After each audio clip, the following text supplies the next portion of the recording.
Every few months, the planet erupts into Jedi-fueled pandemonium. Whether it's a new movie, a new Disney Plus series, or a new video game, the Star Wars fandom is capable of dominating pop culture conversation for weeks, even months at a time. Who among us doesn't remember 2019 as the year of Baby Yoda? Stop touching things. Still, for folks who haven't been following this space-centric saga over the last 40+ years, either because they didn't grow up with it, weren't interested until recently, or like me, were just hugely intimidated by the size of it all, I can't. It's too big. Size matters not. this cycle can spew FOMO on an intergalactic level. But here's the thing, Star Wars is for everyone. And you should be able to get in on this amazing storytelling universe whenever you want. You're in this life for good. To help you get started on that galaxy far, far away, here are 5 beginner Star Wars questions answered. Number 1, what order should I watch the Star Wars movies in? There are 2 popular approaches to watching Star Wars movies. We'll talk about watching Star Wars TV shows in a minute. You can either watch the movies in the order they were released, starting with A New Hope, released in 1977, and ending with The Rise of Skywalker, released in 2019, or you can watch them in their episodic or narrative order.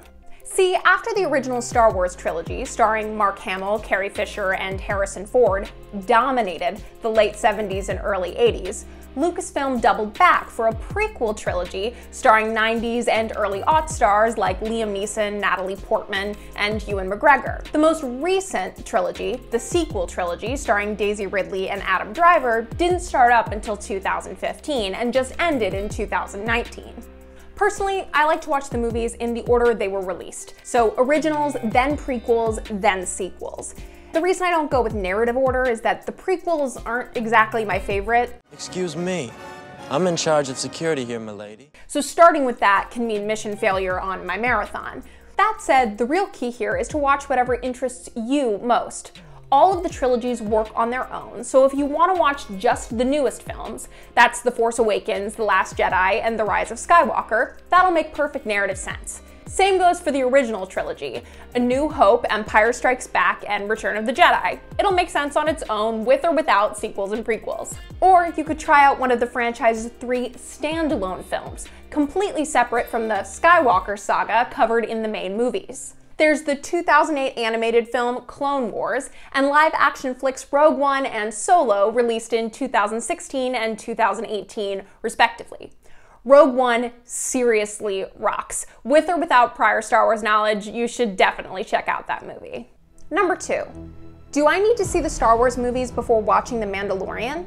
Amazing news. You do not need to be familiar with Star Wars at all to enjoy The Mandalorian on Disney Plus.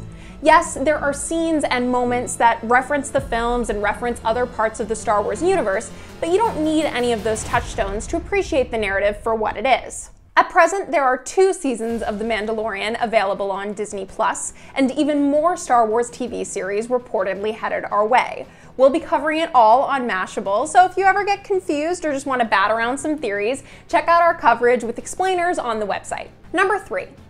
Do I have to keep track of all the planets and aliens and robots? The simple answer is no. Chances are you know a Star Wars fan or 2 who is really into Star Wars.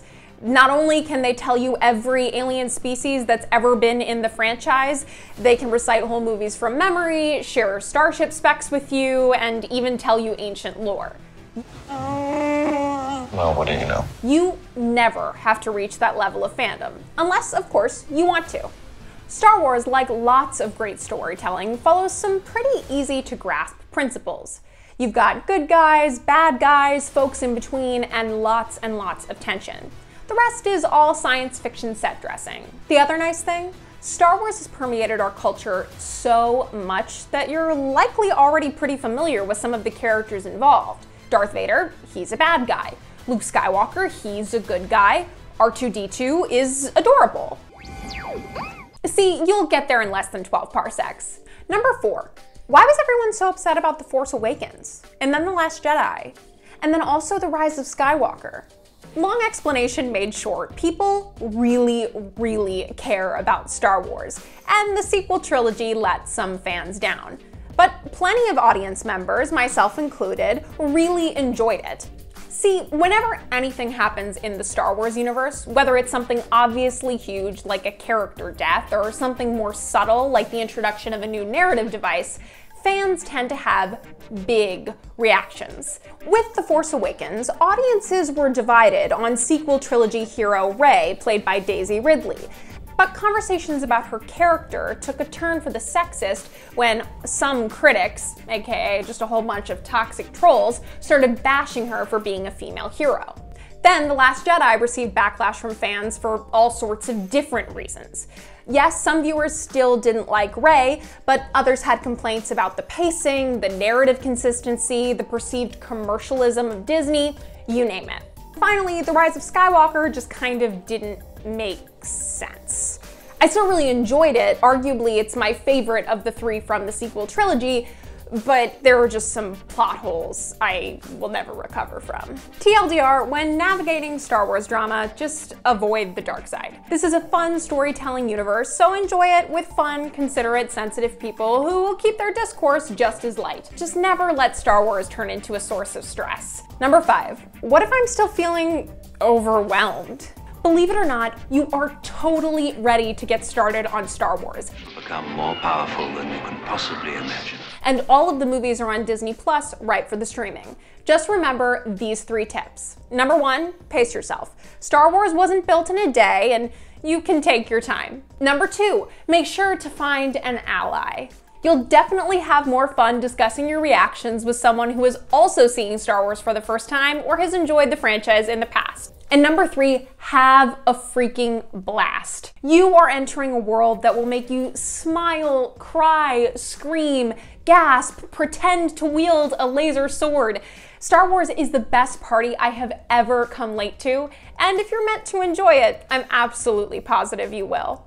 Now go forth and Star Wars with reckless abandon, and of course, may the Force be with you.